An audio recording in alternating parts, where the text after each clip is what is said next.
brushes, palette knives, silver sheets, gold sheets. I use whatever I find that I like. Great Women in Art is a podcast produced by AWARE, Archives of Women Artists Research and Exhibition, in collaboration with the INA, with the support of Maison Veuve Clicquot and the Ministry of Culture for Délégation à la transmission des savoirs et à la démocratisation culturelle. Les grandes dames de l'art. Great Women in Art. Great Women Les grandes in Art. dames de l'art. Les grandes dames de l'art.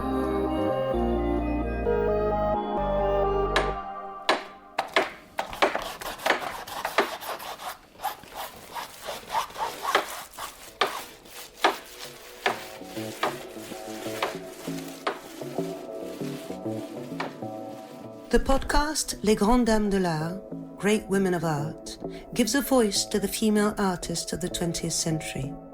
They talk about their work, their life, the world around them, and their achievements.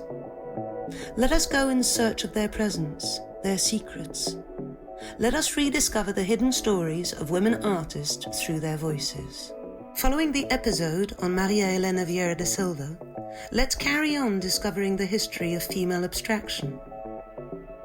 Anna-Eva Bergman was born in Norway in 1909 and died in 1987. She was remarkable in her strength and singularity.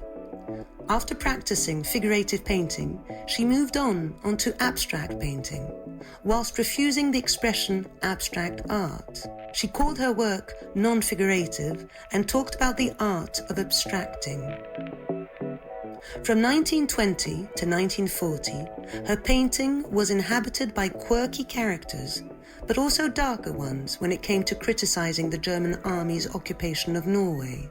She also painted urban landscapes.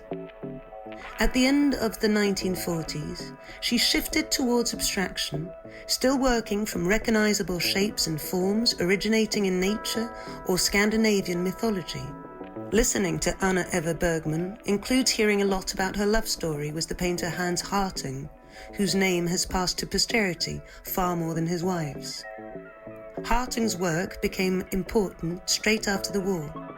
Anna-Eva Bergman's work was there, next to his, shown and visible, but rarely admired. It's at least what the media, up until their deaths, led us to think. But let's not let history play tricks on us. Today we will rediscover Bergman's work and give it back its place next to Hartung's. We will also rediscover, by listening to them, the mutual respect they had for each other, and see how their love structured real equality in their work. Their story is similar to other famous couples, Sonia and Robert Delaunay, Niki de Saint-Phal and Jean Tinguely, Joan Mitchell and Jean-Paul Riopelle. Women now assert themselves individually, but this assertiveness used to exist inside couples. In December 1974, the TV program Des Formes et des Couleurs was, amongst others, dedicated to German painter Hans Hartung. This took place in his home and studio in Antibes.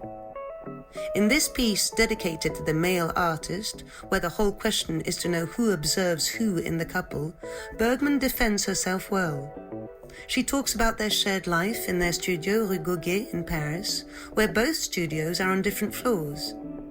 In a few words, she declares and proves her independence.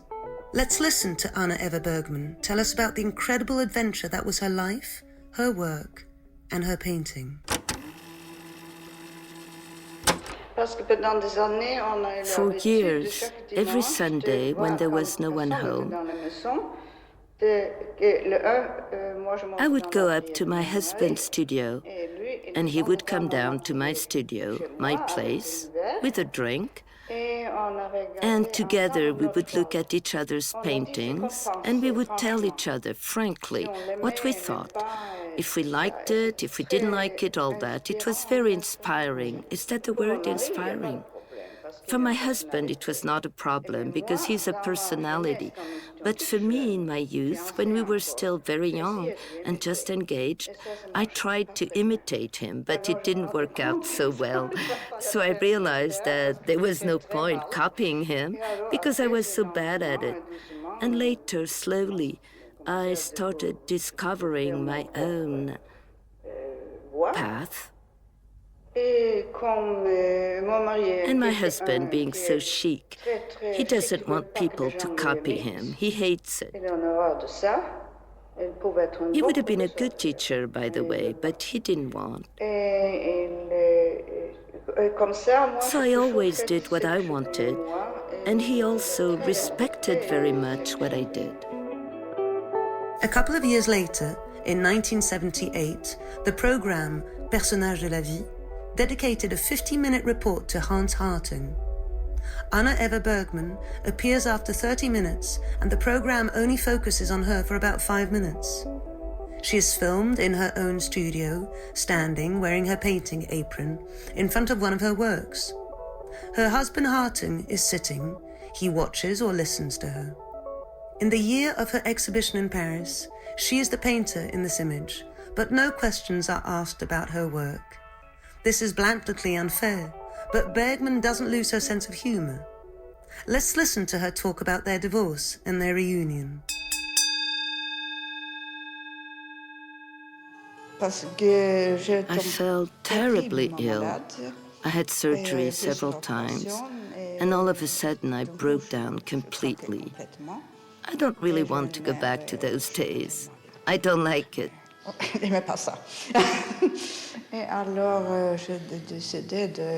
So I decided to get a divorce. I went back to Norway while Hans stayed in Paris. He remarried in Paris and I got married in Norway, and neither of us was happy. When the war ended, we wrote to each other in secret through common friends. One lived in Paris and the other one in Oslo. Both knew Hans, of course. But you long to see each other again? Oh yes, very much so. But since we were both married, it was terribly difficult to meet. So one day I decided to go to France. First, I went to Germany to visit some non-Nazi friends, and then I went to Paris. And there, now this is funny. For my first outing in Paris, I went to the Museum of Modern Art, and guess whom I came across? Hans. I think we both turned a bit pale. You see, it was not a rendezvous, just chance. And a few days later, it was like that. Love at first sight again, yes, and we got back together. 2 years later, in August 1980, the TV program Zigzag, produced by Thierry Damisch, is once again dedicated to Hans Hartung. However, the report opens on the arrival by car to both their house. Both of them welcome us, and both their names appear on screen. We start by visiting Hartung's studio, but after 8 minutes we enter into Bergman's. We catch her painting. She explains her gestures and the techniques she uses. We leave too soon to go back to Hartung's work that is still the central subject.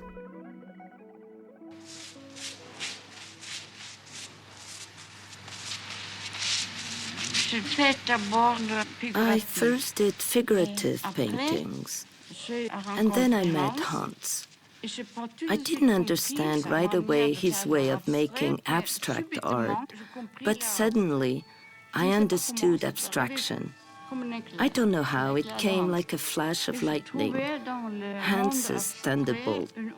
And in the abstract world, I found another world. I had already started walking my own little path before I left Norway.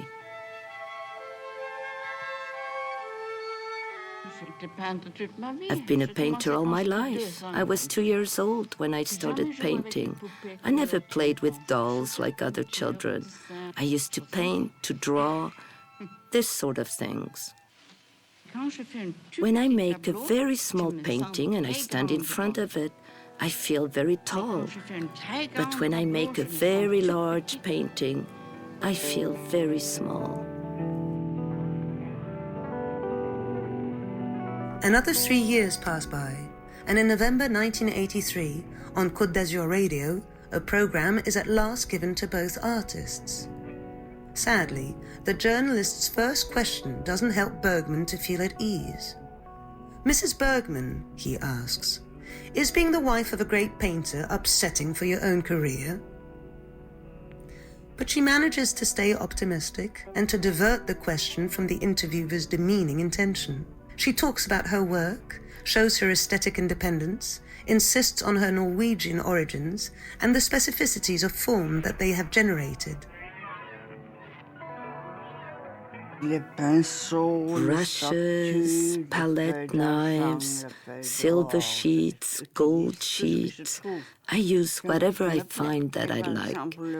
For example, the haft boat, a recurrent motif of mine. When a fisherman sees half a boat before going out to sea, it means he's gonna die. It's not very cheerful, but it fascinated me, yes.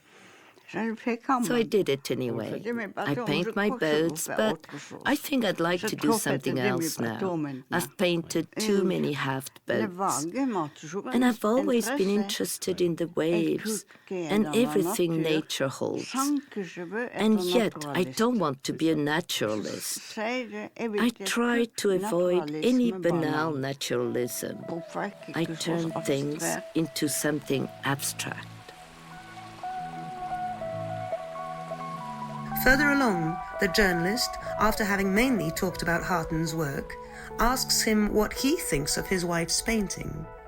We understand by his flattering response that he regularly insisted that his wife was also given a voice in interviews. Over the years, as Harten's work was recognized, the couple's financial situation improved. They could pay for someone else to do domestic work. This allowed Bergman to dedicate herself entirely to her work with patience and regularity until the end of her life.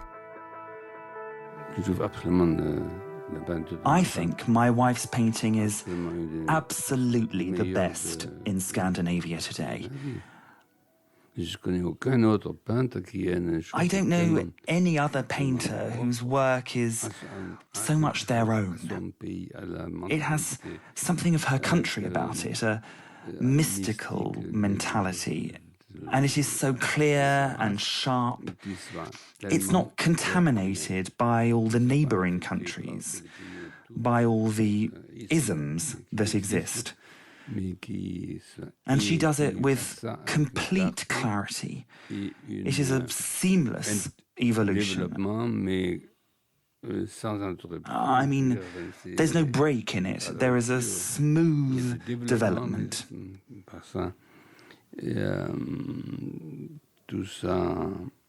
And she's done that totally by herself.